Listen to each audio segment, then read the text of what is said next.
Hello everyone, Brian here with the first in a new series. So in the ASR's introductory video that I have out on the website, we took a look at the contents of the ASR's Iglesia de San Andres kit. You might want to go back and take a look at that video. I kind of talk about everything that comes in these kits using this one as an example. And I am not done with the San Pedro de la Nave as of this filming, but I thought I would begin to put this model together. Here is my experience with these, and I've said before I'm new to them. These kits take a long time. If you're going to work on them careful and you're really going to go for a less rustic look and try and make them as refined as possible, they take a long time to do. And my thought is that if I have a couple of them going at any one time, I can be working on the base of one while I'm working on brickwork on another, while I'm working on roofing on another, and landscaping on another. And the reason why I might want to do that is if I get bored with any one operation, I can take a break and move on to another. Just something to keep things interesting and stay engaged with it. So the first thing you do on these kits is you have to lay a base down. And the base is gonna give you the basic guidance onto what the structure looks like and where everything goes. So recall that there's always a set of photographed instructions that show you a basic order of operations. And then there's a set of written instructions, which will give you a little bit of history of the building. And then it will give you what the company believes is perhaps the best way to go through putting this together. So it's always worth reading those beforehand to get yourself oriented as to what the potential issues are going to be with the particular model you're working with. Now, note on the instructions here, there's a lot of little places and passages on this model, a lot of fancier stonework than on some of their simpler models. There's a lot of places where buildings overlap each other.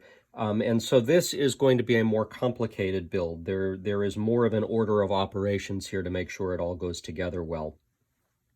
Also note that here in item 7, they're showing you the whole thing built up without the roofs on. And in my San Pedro series, I talked a little bit about how I had glued all the roofs on there because I hadn't read the instructions beforehand and regretted doing that a number of times. So it is definitely the right thing to do. Or it seems at this point like the right thing to do is leave the roofs off until you're done with the walls so that you have all the access you need. Also, in buildings like this barn here, which have no front but that you can clearly see, you're going to want to put the landscaping in there. I'm going to want to lay the dirt down in there before I put the roof on. Otherwise, I'm going to have a terrible time getting that sand in there. So, plan ahead. So you see down here on the cardboard base, this came in 6 pieces. I got a press board down at the local home store.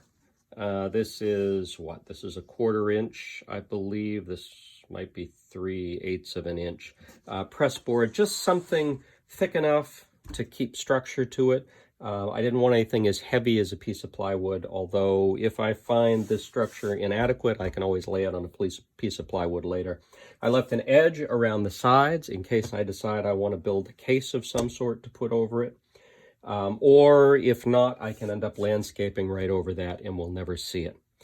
So each of these, it's pretty easy to figure out which way these goes together, and I just used a little bit of white glue here to lay down a square of glue and then an X in the center, and I laid these down and used a book on top of them. You know, they slide around a little bit, so you get them where you want them to. I actually had measured out, put a black line with a Sharpie all the way around showing, so I had a nice edge to work from, and I laid down the first one. I put a book on it for, 2-3 minutes, and then I went on to the next one until they were all down. You see here the base tells you how your cardboard pieces go together. So the cardboard substructure for the model looks like this. And what you're going to do is you're going to pull out whatever piece you want, and they are pre-cut, so they're just going to pop out of there. But anywhere you have these vertical lines, you're going to come in with an X-Acto knife, and you're going to cut those out. Now, I recommend, once you cut those out, don't throw them away. Save them all. In some cases, this may or may not be a case, but in some cases, you're going to want to build a door out of wood that's supplied in the kit. And it would be a lot easier to build that door having this little template for size than not. So again, on my previous video series, I had a series of 3 doors to build. I cut out the pieces on here. I didn't think ahead, and I threw them away. So now I'm going to have to build them out of wood, and I'm going to have to size them to the model, which is going to be just a little more complicated than it would have been just to take this cutout and size them to that. So hold on to everything until you're done. Don't throw anything away until the model is finished. You may not need any of those things, but if you do, you'll be glad you have them. So then when you're done, you end up, all the pieces have a letter on them. And so here is C and here is B, and so that indicates that this is going to go down just like that. Before I started filming here, I put together the tower.